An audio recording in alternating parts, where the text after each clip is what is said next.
You know, Lake Accotink is one of Fairfax County's most valuable assets. For nearly a century, people with fishing poles and bikes, kayaks, canoes, and cameras, like photographer Keith Freeburn, have captured the soaring beauty. Some of my best experiences have been here at Lake Accotink.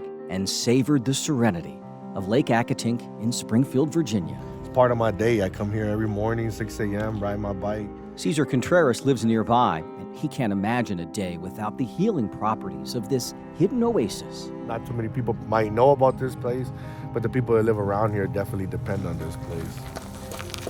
But this place of reflection and recreation, where gravel paths lead to stellar trails, faces a crisis lurking just below its surface. So here's your culprit, folks. Hundreds of thousands of cubic yards of sediment, rocks, sand, sticks, and sludge flow into the lake without intervention via a massive years-long dredging project. The sediment will eventually consume and kill the lake.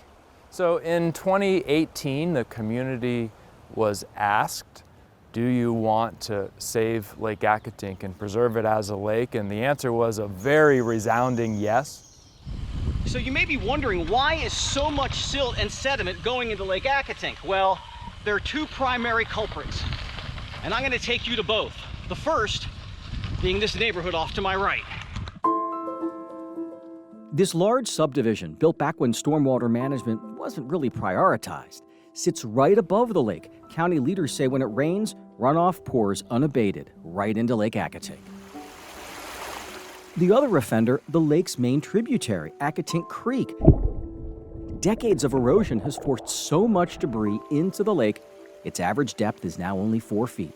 Despite millions of dollars invested in stream restoration projects, the sediment just keeps coming, thanks in part to more extreme storms. The good news, after years of debate, 2 proposals have percolated to the top, but each plan has critics. I've been coming here for 20 plus years and I just absolutely love this park. Community leader Julie Childers and Springfield Civic Association President Gail Nittle recently sat down with me to discuss their hopes and their fears. It's just not safe.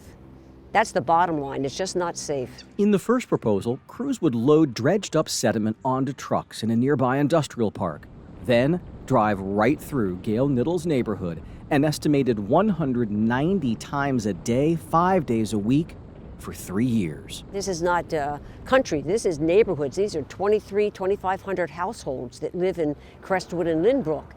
I just don't know how the neighborhood can maintain a quality of life, a safe quality of life, with this being introduced. It, to me, is unconscionable. The other plan involves running a pipeline from Lake Accotink north to Wakefield Park, where sediment would be trucked right onto Braddock Road, then I-495. But in that case, several acres of trees would have to go, leading to environmental concerns.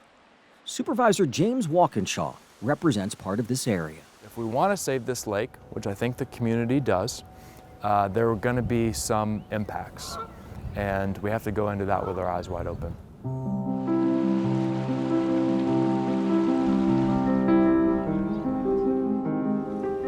Walkinshaw says he's still looking for good options. A final decision is expected in just weeks, with dredging slated to start in the summer of 2023. Until then, Cesar and his daughter Michelle will return to enjoy Lake Accotink's offerings. And this place is like home to me. And Keith Freeburn will keep snapping shots of creatures who call this place home. To be able to see this variety, there's only a few spots where we can do this, you know. I'm Jay Korf for 7 News.